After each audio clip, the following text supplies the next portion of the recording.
नमस्कार, उमेश सिंधू चॅनलमध्ये तुमचं स्वागत आहे. अमरावतीमध्ये गुणगौरव सोहळा 2026 मोठ्या उत्साहात आणि प्रेरणादायी वातावरणात पार पडला. शैक्षणिक क्षेत्रात उल्लेखनीय यश संपादन करणाऱ्या गुणवंत विद्यार्थ्यांचा या सोहळ्यात मान्यवरांच्या हस्ते गौरव करण्यात आला. या कार्यक्रमाला आमदार रवी राणा, माजी खासदार नवनीत राणा यांच्यासह विविध क्षेत्रातील मान्यवर, शिक्षक, पालक आणि विद्यार्थी मोठ्या संख्येने उपस्थित होते. यावेळी आमदार रवी राणा यांनी विद्यार्थ्यांना मोठी स्वप्ने पाहण्याचा, सातत्यपूर्ण मेहनत करण्याचा आणि शिक्षणाच्या बळावर देशाच्या विकासात योगदान देण्याचा संदेश दिला. प्रत्येक विद्यार्थ्यांमध्ये यशाची क्षमता असून ती जिद्द आणि परिश्रमाच्या जोरावर साकार करता येते असे त्यांनी सांगितले. तर माजी खासदार नवनीत राणा यांनी गुणवंत विद्यार्थ्यांचे अभिनंदन करत आत्मविश्वास, शिस्त आणि कठोर परिश्रम हे यशाचे खरे सूत्र असल्याचे सांगितले. विद्यार्थ्यांनी शिक्षणासोबत सामाजिक जबाबदारीची जाणीव ठेवून पुढील वाटचाल करावी असे आवाहनही त्यांनी केले. कार्यक्रमात गुणवंत विद्यार्थ्यांचा सत्कार करून त्यांच्या उज्ज्वल भविष्यासाठी शुभेच्छा देण्यात आल्या. उपस्थितांना विद्यार्थ्यांच्या यशाचे कौतुक करत त्यांचा उत्साह वाढवला. तुमची बॅकबोन म्हणजे तुमची एज्युकेशन.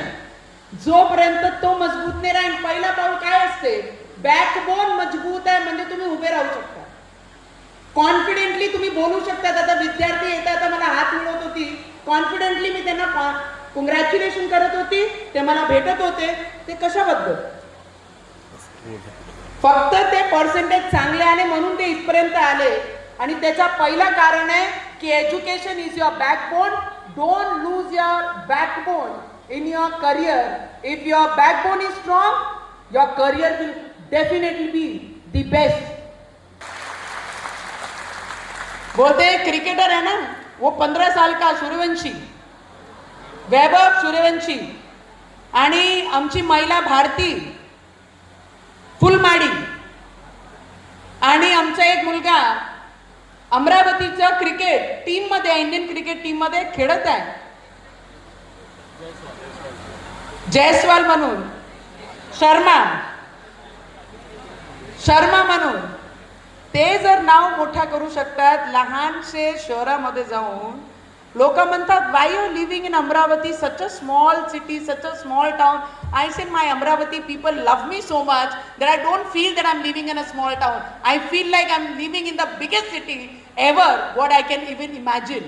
माझी अमरावती एवढी मोठी आहे, एवढा शहर जरी असला तर लोक प्रेम करणारे आणि आपल्यावर विश्वास ठेवणारे आहे. मोठे शहरांमध्ये तर लोक जाऊन गुम होऊन जातात, नाव सुद्धा लोकांना माहित नसते. आणि या शहरांनी जे मला शिकवलं, इथपर्यंत पोहोचवलं. मी प्रत्येक विद्यार्थ्यांना एवढाच प्रॉमिस करू शकते की येणाऱ्या भविष्यामध्ये आपण लढू सुद्धा. माझा फक्त एवढंच मला खंत राहील की दरवर्षी ज्या मुलांना मी दिल्ली पार्लमेंट नेत होती, खासदार असताना 5 वर्ष 500 मुलांना, ते फक्त मिस होत आहे माझ्याकडनं.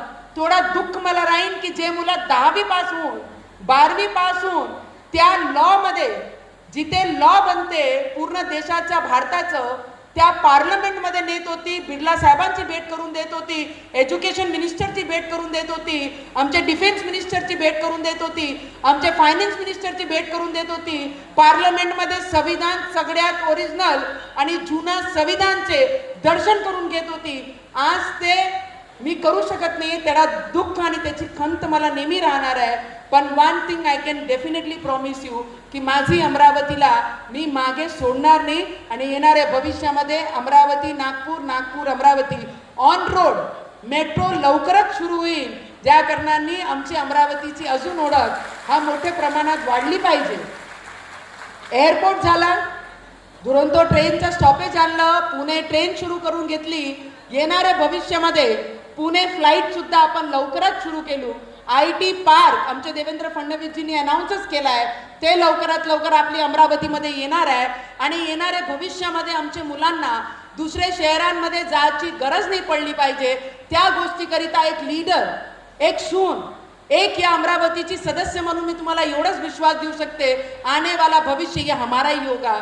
हम इस भविष्य के साथ किसी को खेलने नहीं देंगे. और मेरी अमरावती आने वाले भविष्य में बड़े सिटियों के साथ कंपेयर हो, इतना काम हम जरूर करेंगे.